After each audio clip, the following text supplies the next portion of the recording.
Welcome to episode 2 of Lone Gunslingers podcast. Oh, if you're watching any of mainstream media's coverage today, it's a complete and utter fiasco. The founding fathers, if they were to watch this show, I really wonder if they would think anyone's serious. Any of these, I don't know. It's like professional wrestling. It's like we're watching the 80s and 90s of Hulk Hogan versus Andre the Giant or Stone Cold versus whoever, The Rock. None of this is real. They're all campaign. Um, it's campaign speeches. That's all they want. They want a soundbite. That's what goes viral. They look like fools. They legitimately look like fools. Duckworth, Gillibrand, which Gillibrand, by the way, she has the audacity to claim that Pete Hegseth is not, or he shouldn't be confirmed. Let's go back to Gillibrand. You can see the link in the description here. All right. So her father was the lobbyist for that. What year was that? Was it 19? No, 2018. So when she was running, her father was linked to that NXIVM sex cult, whatever the heck was going on there, where there was tattoos and brandings and all this stuff that was going on. Yeah, she's part of the Me Too, where she's screaming, "Oh, I'm holier than thou," and all that nonsense. Where is that? Yeah, you can follow. It's a New York Post article, but yeah. So her father was a lobbyist for the NXIVM cult. Ken Rainier was his name. Yeah. Apparently, she didn't know anything about it. Right? She didn't know anything about anything. I didn't do nothing wrong. Nothing happened. Anyway, she has the gall to come out and say that Pete Hegseth had some kind of, and I don't care about your personal life. I want to know what you're going to do. Meritocracy, what you do, merit-based. That's how you get promoted, not DEI or woke or whatever the agenda is nowadays. It doesn't matter. Hegseth wants to make the military strong. No woke, no DEI, no promotion based on who you want to go to bed with at night, which it doesn't matter. It has no meaning whatsoever. Can you pull your fellow soldier out of danger? Can you grab him and physically bring him back to the medics, save his life? That's what matters. That's it. Are you a great soldier? Are you a great shot? Anyway, that's the only question that should be asked of Pete today, not any of this nonsense with Duckworth and the senator out of Hawaii. It's a clown and pony show. And to be honest, it shouldn't even be shown on TV. It's all a bunch of, as good old Pool Brain has to say, malarkey. It's a show. Don't tune in, who cares? But if you do tune in, understand it's entertainment, because basically that's what it is. And one of the other supposed holier now, I'm going to hold your feet to the fire as a holy roller, good old Tim Kaine, Hillary's vice presidential nominee. I'm sure he has there's no axe to grind there. They got their butts whooped back in 2016. Yeah, he's grilling Hegseth.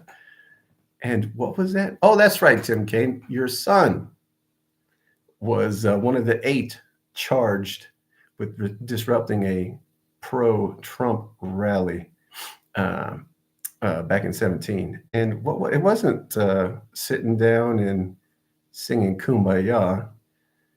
Link to the article from CBS News is in the description. Let's see. I don't know if you can see my glasses. There he is. There is the handsome domestic terrorist right there. Let's see. So yeah, He wasn't there just peacefully protesting.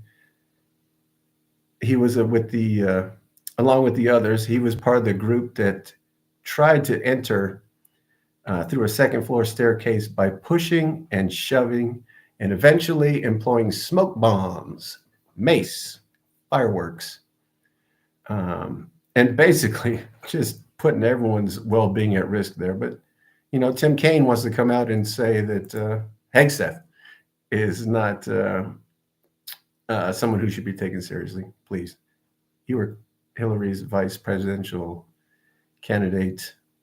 Thank the Lord above. You didn't get into the actual position, but that's a different matter. But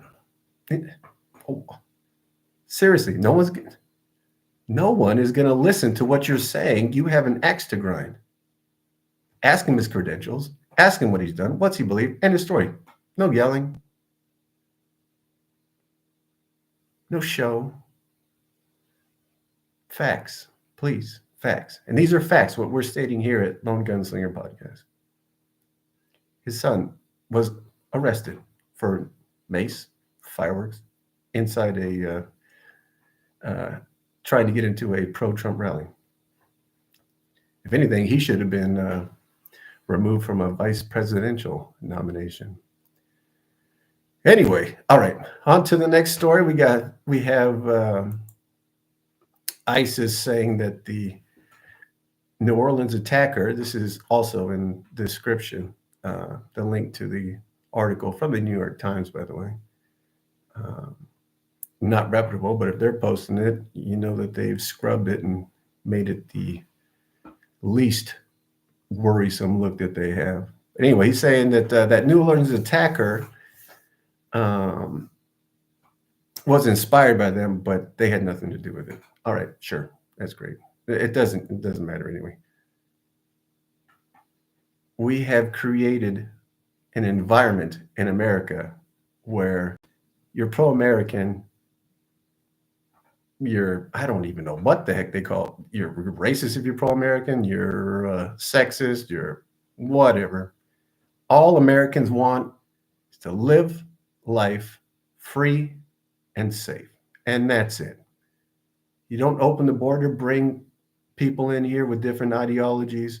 You don't indoctrinate people, whether it's in college campuses, which is rampant. There's no doubt about that. You send your son or daughter to any Ivy League school, really any school nowadays, they come back half-shaven hair with purple, or half-shaven head with purple hair, blue hair, whatever it is.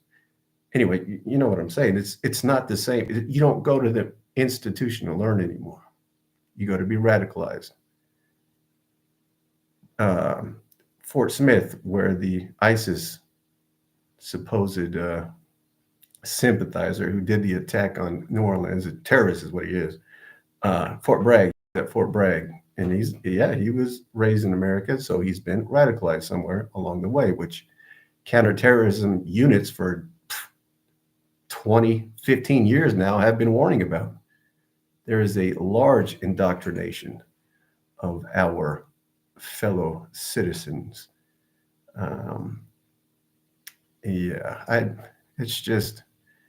It's beyond ridiculous nowadays what they try to cover up.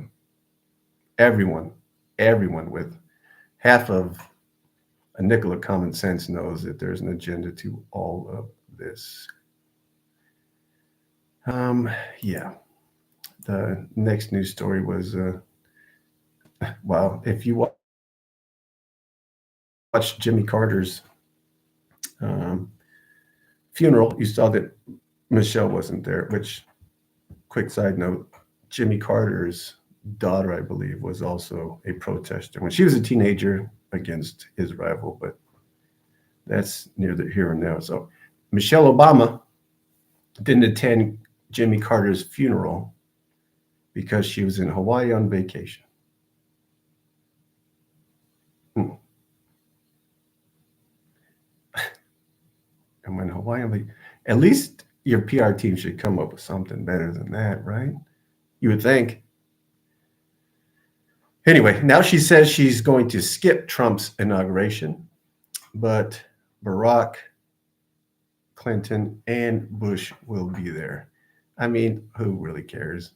Honestly, no one cares. So you're not going to have an anti-American at um, Trump's inauguration. Is probably a positive thing. You put a real American in that seat, then, because she was famous for saying, "I was never proud of America until Obama was elected president." We all remember that. Anyway, I don't. All this is. It's all show. It's all positioning yourself to get money from the next lobbyist for cabinet position, if you run for Congress or Senate, whatever. That's all this stuff is. Or your next book deal. Is that what you want? You want a book deal? Great. How about you have some love for country? How about you come out and support your country? Oh, that's right. You don't love your country. That's all right. Apparently, right? Apparently. Yeah. Oh, and I forgot about Elizabeth Warren, who was screaming her head off today too. There is so much corruption in our government that it's hard to believe anything they say. Democrat, the modern Democrat, we're not talking about old school Democrats, JFK, where probably ended. LBJ wasn't that awesome. After that, things kind of took a nosedive. But the old school Democrats, they loved America. Do what's best for America. You have is there one reason why you'd have an open border other than to destroy the country? One. And again, this is not Republican or Democrat. This is anyone who approves of it. There are GOP that want open borders. We all know that. Cheap labor. Democrats, votes. It doesn't matter. They're not here for the citizen, the common citizen, the common man. Oh, have mercy, right? Well, 20th is coming. The 20th is coming. We're going to see what the Trumpster is going to do. J.D. Vance and Trump have a little disagreement on the J6 pardoning situation. There's people who have been in prison for 3+ years for walking in to the Capitol building, escorted by police, by the way, for 3 years. There was no violence. They didn't do anything. Escorted by police. Hey, if I'm somewhere and the police are like, come on in, that's kind of an invite, right? That's not someone who's, stay outside, and if you come in, you're going to be arrested and thrown in freaking federal prison for 3 years. It's absolutely insane what's going on in our government.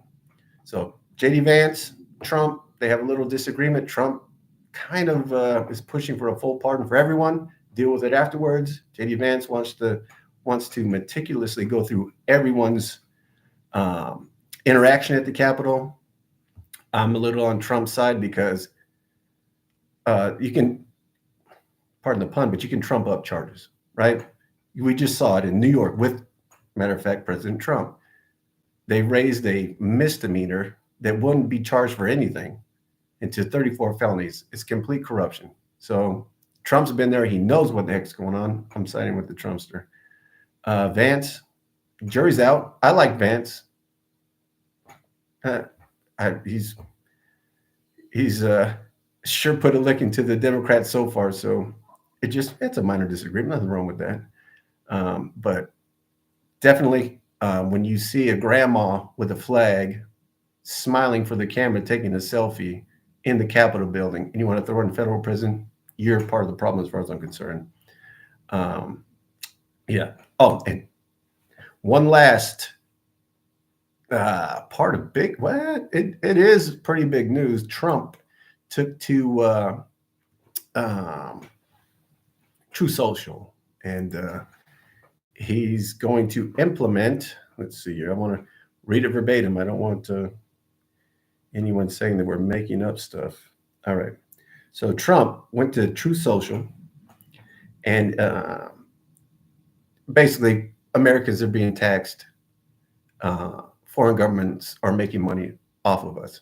So he wants to create what he calls the External Revenue Service. And that's to collect our tariffs These are Trump's direct words, tweet, well, not tweet, whatever, Truth Social. He announces, I am today announcing that I will create the External Revenue Service to collect our tariffs, duties, and all revenue that come from foreign sources. And he goes on to say, we will begin charging those that make money off of us with trade, and they will start paying, finally, their fair share. January 20th, 2025 will be the birth date of the External Revenue Service.